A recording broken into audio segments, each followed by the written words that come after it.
Welcome back to Poik Pack Sports. This is a Konica Friesby follow-up special report. Last summer, I reported on an annual event in the trendsetting community known as the Hipster Olympics. I decided to check in with Sasha, Larkin, Zach, and Nolan as they prepared for the Hipster Winter Games, otherwise known as the Idiot-A-Rod. This is Konica Friesby reporting live from the 2008 Idiot-A-Rod. Instead of reporting on the sidelines, this time, I wanted to go deeper.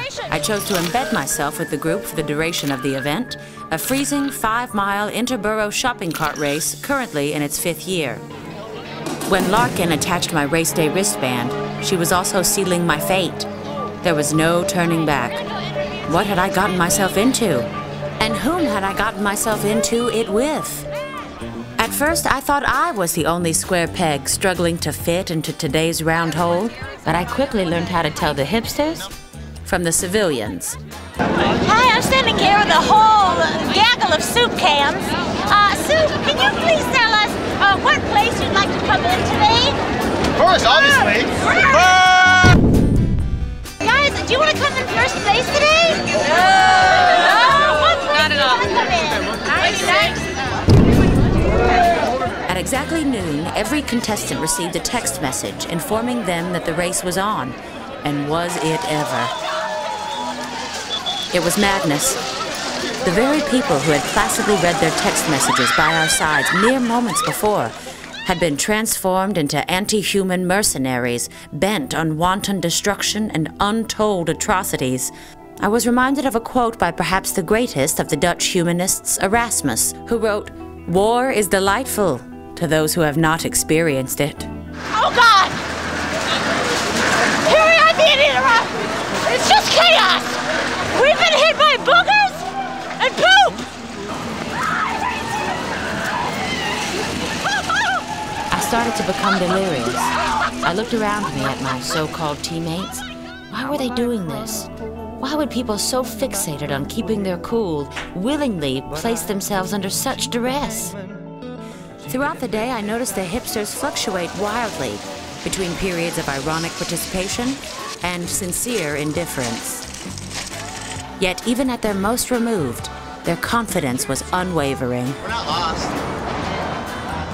However, I noticed a wild streak within Nolan, evidenced by a willingness to engage the enemy, no matter the consequence. It's no wonder his number became damaged in the middle of a cement fight. But as usual, he came dressed for the occasion. We arrived at the first checkpoint. Here's the deal. You come back to me in 20 minutes. Okay. If you do all 4 activities, you can leave after 15 minutes. It looked like the hipsters and I had nothing to do but hang out for 20 minutes and try to stay out of trouble. Some of us did better than others.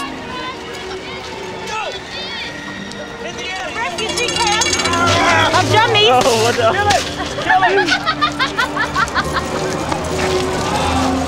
The Danger Zone team entertained the checkpoint crowd with their flights of fancy. Though they did face competition. All this bastardizing of 80s nostalgia seemed to disgust the hipsters. Or did they just wish they'd thought of it? It was only an hour into the race, and the hipsters had already started treating me as one of their own. Though other cliques proved more difficult to penetrate. But the cheers of the locals kept us in high spirits. Around 3 p.m., we approached what I thought was the race's finish. But the hipsters seemed to know something I didn't.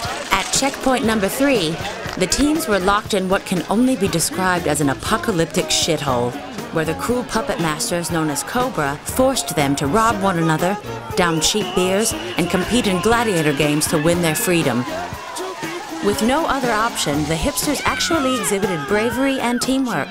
Though to their credit, I could tell they didn't enjoy it. Our freedom regained, we finally made it to the finish, where I was told that we hadn't been racing for first place at all. In fact, the rules had been amended to make 4th, 5th, and 6th the new 1st, 2nd, and 3rd, with prize money allocated accordingly. I vowed to find out who'd won. Konica Friesby reporting live from the 2008 Idiot-A-Rod. Let's interview some of the staff. Group have to show Who do you everything think up. won? Who do I think won? I couldn't tell you. But no one seemed to know or care, which left me wondering, why did it even happen? What could possibly have been gained from this grueling, demoralizing exercise in barbarity? That, I'm afraid I can't say. But perhaps some hipsters inadvertently reach the point of being so hip that one day out of the year they must intentionally cramp their own style, or face losing it forever. Which, ironically, is the same amount of time they'll all be in my heart. Forever, I mean. I'm Kanika Friesby, reporting for Poik Pack Sports.